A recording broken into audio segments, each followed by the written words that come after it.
In this question, an electric dipole with dipole moment P naught by root 2 I cap plus j cap is held fixed at origin.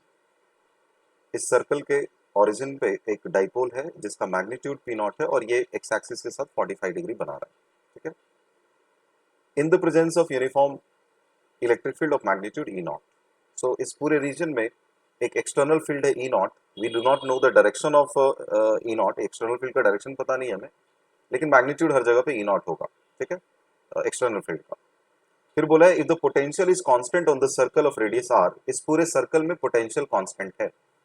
ठीक है, तो हमें कुछ options दिए गए हैं related to electric field at point A and B, उसको find out करना है.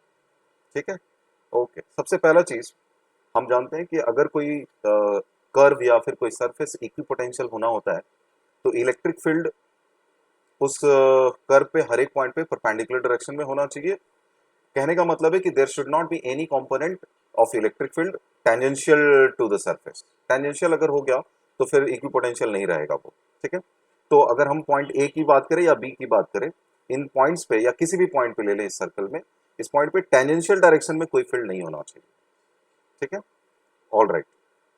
तो सबसे पहले हम लोग क्या करते हैं कि let's try to find out कि ई नॉट होगा किधर. ठीक है, किस डायरेक्शन में होगा, ये अगर फाइंड आउट कर लेंगे तो रिमेनिंग ऑप्शंस हमारे लिए इजी हो जाएगा.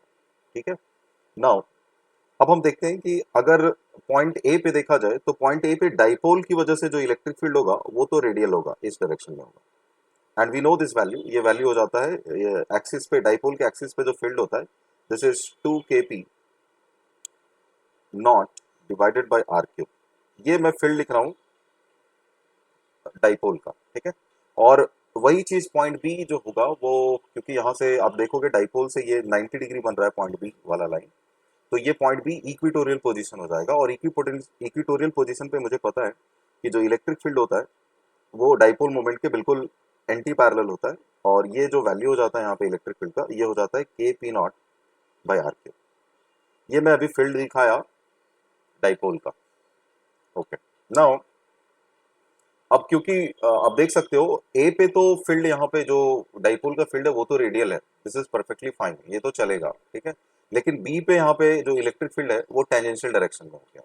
ठीक है, अब ए पे जो ई नॉट के पॉसिबल ऑप्शंस क्या क्या हो सकते हैं ई नॉट का, तो या तो ई नॉट जो होगा वो इस डायरेक्शन में हो सकता है यहाँ पे, या फिर इस डायरेक्शन में हो सकता है.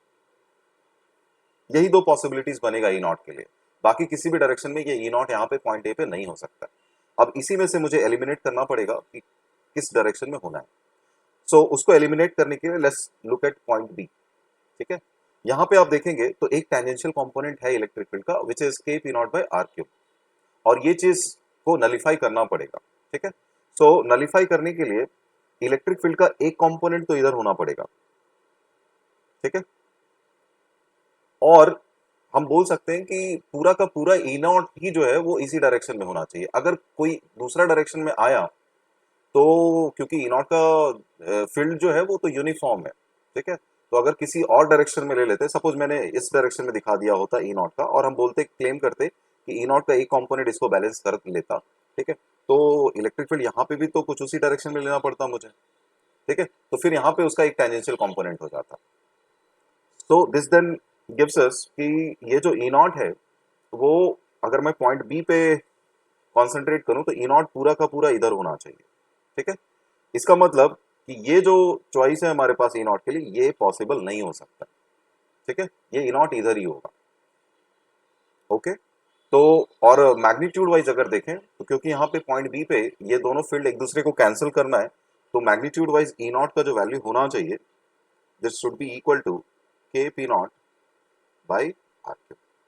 ठीक है, इसको हम लोग ऐसे भी लिख सकते हैं P naught by 4 pi epsilon naught R cube. तो यहाँ से हमें आर का वैल्यू आ जाएगा P naught divided by 4 pi epsilon naught into E naught whole to the power 1/3. This gives us the first option as correct option. Okay, यहाँ पे radius तुम हमें मिल गया, तो पहला ऑप्शन करेक्ट हो गया. Now let's look at the second option. इसमें बोला गया है total electric field at point A is √2 times E naught I cap plus J cap. ठीक है, मतलब कहने का मतलब है कि जो मैग्नीट्यूड वाइज अगर देखा जाए तो मैग्नीट्यूड तो इसका 2E0 हो जाएगा। ठीक है, तो क्या ये 2E0 के बराबर होगा कि नहीं ए पे इलेक्ट्रिक फील्ड? तो मुझे पता है कि यहाँ पे ए पे अगर हम देखेंगे तो डाइपोल की वजह से तो ये एक्चुअली मैग्नीट्यूड वाइज आप देखेंगे तो दिस इज 2E0, क्योंकि K P naught by R cube कितना E0।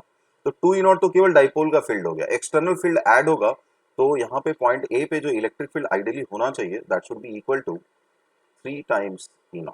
या फिर अगर आप वेक्टर फॉर्म में लिखना चाहते हैं इलेक्ट्रिक फील्ड ए पे तो we can write this as 3E0 into cos 45 I cap plus sine 45 J cap, तो वो चीज हो जाएगा डिवाइड बाई √2 और यहाँ पे आ जाएगा I cap plus J cap.